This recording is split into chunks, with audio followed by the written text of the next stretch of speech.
To my selfless Spartans, I love you all. To my good people, please join us. The book of Job. Job and his family in Uz. There was a man in the land of Uz whose name was Job. And that man was blameless and upright, and one who feared God and shunned evil. And 7 sons and 3 daughters were born to him. Also, his possessions were 7,000 sheep, 3,000 camels, 500 yoke of oxen, 500 female donkeys, and a very large household, so that this man was the greatest of all the people of the East. And his sons would go and feast in their houses, each on his appointed day, and would send and invite their 3 sisters to eat and drink with them.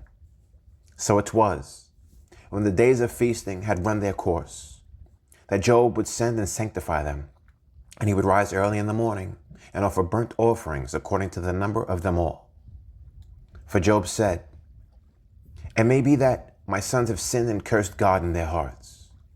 Thus Job did regularly. Satan attacks Job's character. Now there was a day when the sons of God came to present themselves before the Lord, and Satan also came among them. And the Lord said to Satan, "From where do you come?" So Satan answered the Lord and said, "From going to and fro on the earth, and from walking back and forth on it." Then the Lord said to Satan, "Have you considered my servant Job? That there is none like him on the earth, a blameless and upright man, one who fears God and shuns evil." So Satan answered the Lord and said, "Does Job fear God for nothing? Have you not made a hedge around him, around his household, and around all that he has on every side? You have blessed the work of his hands, and his possessions have increased in the land. But now, stretch out your hand and touch all that he has, and he will surely curse you to your face." And the Lord said to Satan, "Behold, all that he has is in your power. Only do not lay a hand on his person." So Satan went out from the presence of the Lord. Job loses property and children. Now there was a day when his sons and daughters were eating and drinking wine in their oldest brother's house. And a messenger came to Job and said, "The oxen were plowing and the donkeys feeding beside them. And the Sabeans raided them and took them away. Indeed, they have killed the servants with the edge of the sword, and I alone have escaped to tell you." While he was still speaking, another also came and said, "The fire of God fell from heaven and burned up the sheep and the servants, and consumed them. And I alone have escaped to tell you." While he was still speaking, another also came and said, "The Chaldeans formed 3 bands, raided the camels and took them away. Yes, and killed the servants with the edge of the sword. And I alone have escaped to tell you." While he was still speaking, another also came and said, "Your sons and daughters were eating and drinking wine in their oldest brother's house. And suddenly a great wind came from across the wilderness and struck the 4 corners of the house. And it fell on the young people, and they are dead. And I alone have came and escaped to tell you." Then Job arose, tore his robe, and shaved his head, and he fell to the ground and worshipped. And he said, "Naked I came from my mother's womb, and naked shall I return there. The Lord gave, and the Lord has taken away. Blessed be the name of the Lord." In all this, Job did not sin nor charge God with wrong. Satan attacks Job's health. Again, there was a day when the sons of God came to present themselves before the Lord. And Satan came also among them to present himself before the Lord. And the Lord said to Satan, "From where do you come?" So Satan answered the Lord and said, "From going to and fro on the earth, and from walking back and forth on it." Then the Lord said to Satan, "Have you considered my servant Job, that there is none like him on the earth, a blameless and upright man, one who fears God and shuns evil? And still he holds fast to his integrity, although you incited me against him, to destroy him without cause." So Satan answered the Lord and said, "Skin for skin. Yes, all that a man has he will give for his life. But stretch out your hand now and touch his bone and his flesh, and he will surely curse you to your face. And the Lord said to Satan, behold, he is in your hand, but spare his life. So Satan went out from the presence of the Lord and struck Job with painful boils from the sole of his foot to the crown of his head. And he took for himself a potsherd with which to scrape himself while he sat in the midst of the ashes. Then his wife said to him, do you still hold fast to your integrity? Curse God and die. But he said to her, you speak as one of the foolish women speaks. Shall we indeed accept good from God, and shall we not accept adversity? In all this, Job did not sin with his lips. Job's 3 friends. Now when Job's 3 friends heard of all this adversity that had come upon him, each one came from his own place: Eliphaz the Temanite, Bildad the Shuhite, and Zophar the Naamathite. For they had made an appointment together to come and mourn with him and to comfort him. And when they raised their eyes from afar and did not recognize him, they lifted up their voices and wept, and each one tore his robe and sprinkled dust on his head toward heaven. So they sat down with him on the ground 7 days and 7 nights, and no one spoke a word to him, for they saw that his grief was very great. Job deplores his birth.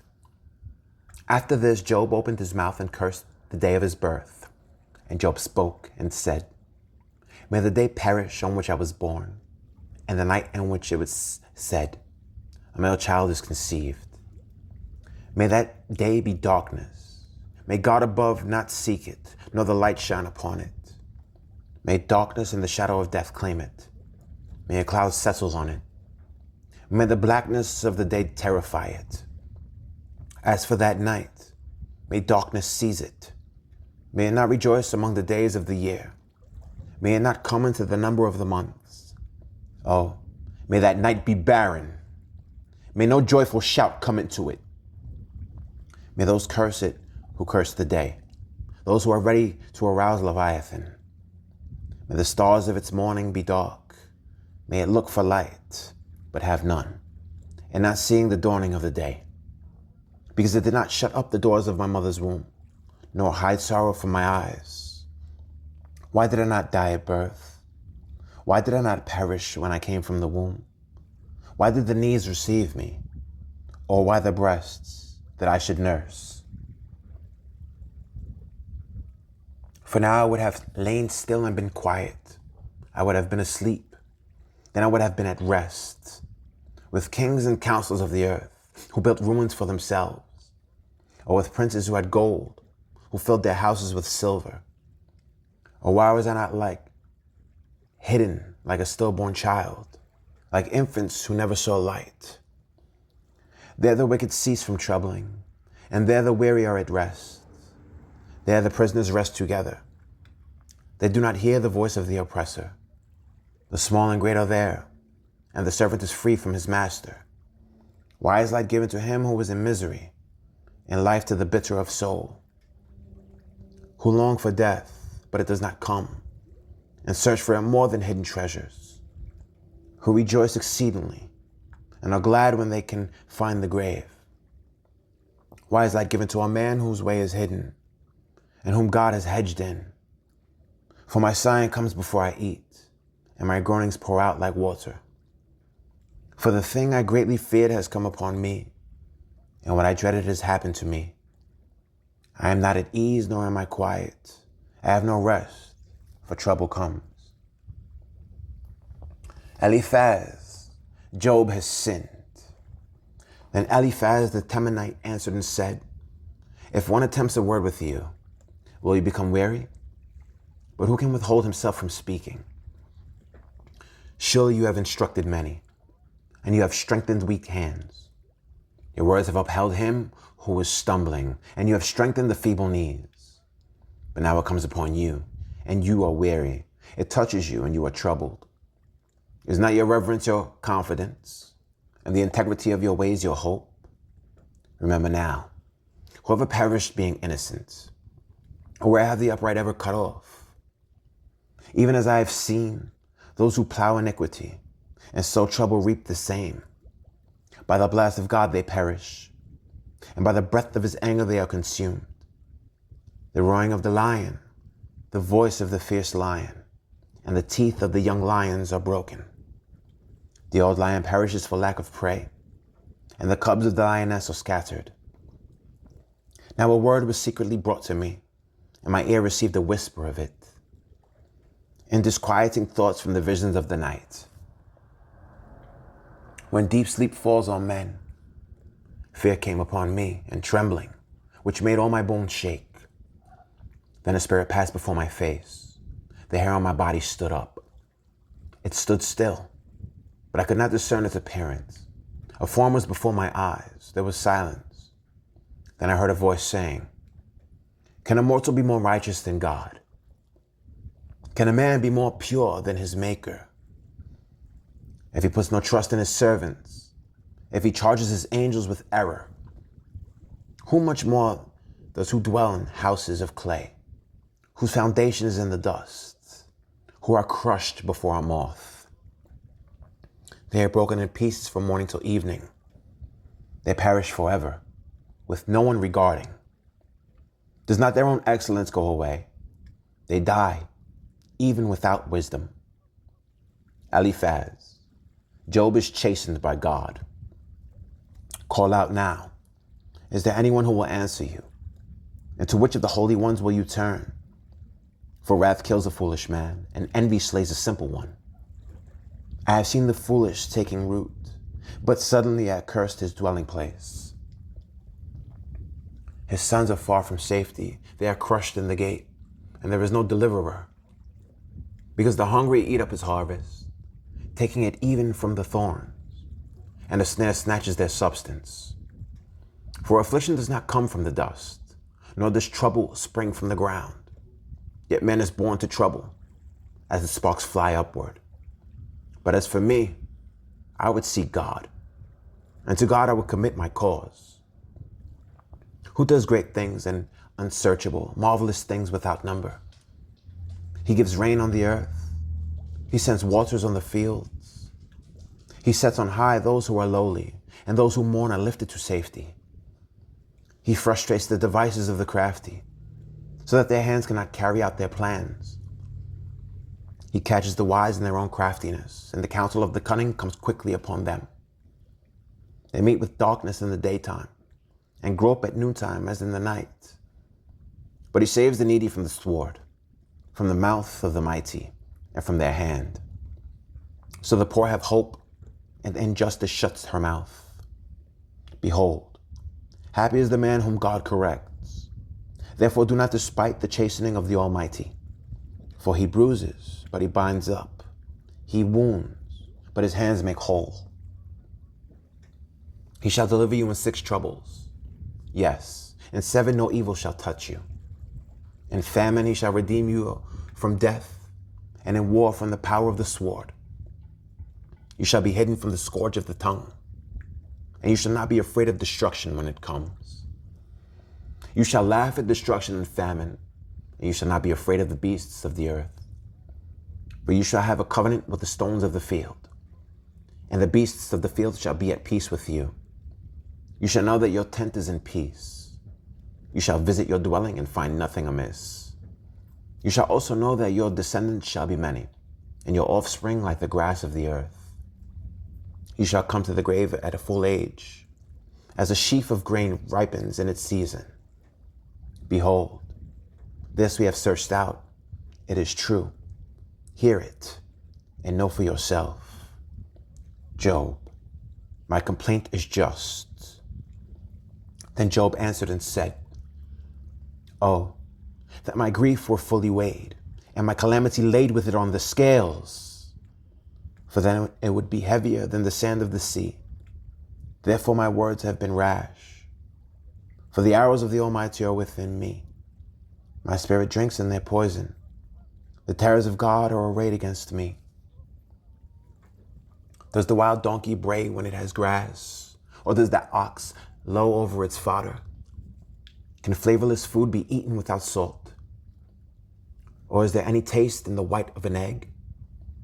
My soul refuses to touch them. They are as loathsome food to me.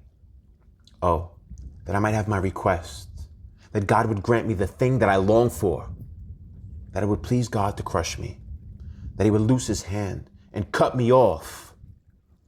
Then I would still have comfort. Though in anguish I would exult. He will not spare, for I have not concealed the words of the Holy One. What strength do I have that I should hope? And what is my end, that I should prolong my life? Is my strength the strength of stones, or is my flesh bronze?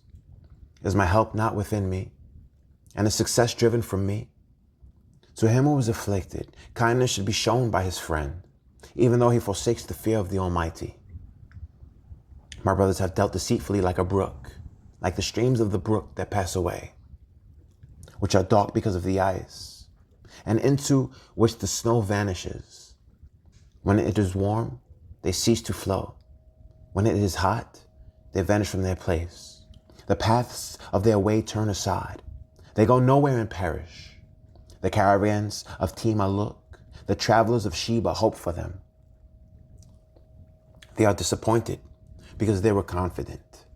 They came there and are confused. For now you are nothing. You see terror and are afraid. Did I ever say, bring something to me? Or offer a bribe for me from your wealth? Or deliver me from the enemy's hand? Or redeem me from the hand of oppressors?